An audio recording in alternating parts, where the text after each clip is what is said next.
നിങ്ങൾ ഉപനിഷത്ത് എടുത്തു നോക്കിയേ. ഈശാവാസ്യോപനിഷത്തിന്റെ 12ാമത്തെ ശ്ലോകം എന്താ?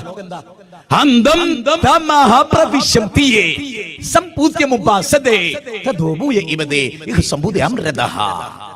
ഈശാവാസ്യോപനിഷത്തിന്റെ 12ാമത്തെ ശ്ലോകത്തിൽ പറയുന്നത് അറിയോ? പശുവിനെ ആരാധിച്ചാൽ സ്വർഗം കിട്ടുന്നല്ല, നരകത്ത് പോകുന്ന. ഇതാര് പറഞ്ഞു കൊടുക്കണം? സന്യാസി പറഞ്ഞു കൊടുക്കണം. ആർക്ക് പറഞ്ഞു കൊടുക്കണം? ഹൈന്ദവർക്ക് പറഞ്ഞു കൊടുക്കണം. പാമ്പിനെ ആരാധിച്ചാൽ, പശുവിനെ ആരാധിച്ചാൽ, സൂര്യനെ ആരാധിച്ചാൽ, ചന്ദ്രനെ ആരാധിച്ചാൽ. വിശുദ്ധ ഖുർആൻ പറയുന്നത് അറിയോ? ലാ തസ്ജുദൂ ലിശംസി വലാ ലിൽഖമർ വസ്ജുദൂ ലില്ലാഹില്ലദീ ഇൻ കുൻതും ഇയ്യാഹു തഅബ്ദൂൻ.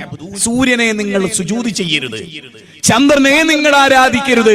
സൂര്യനെയും ചന്ദ്രനെയും സൃഷ്ടിച്ചവനെ. എത്ര ബെറ്ററാണ്! എന്തൊരു രസകരമായ പ്രയോഗമാണ്. സൂര്യനെ ഖുർആനിലെ 41-ാം അധ്യായം 37-ാമത്തെ വചനം. സൂര്യനെ സൃഷ്ടിച്ച പടച്ചവനെയാണ് ആരാധിക്കേണ്ടത്.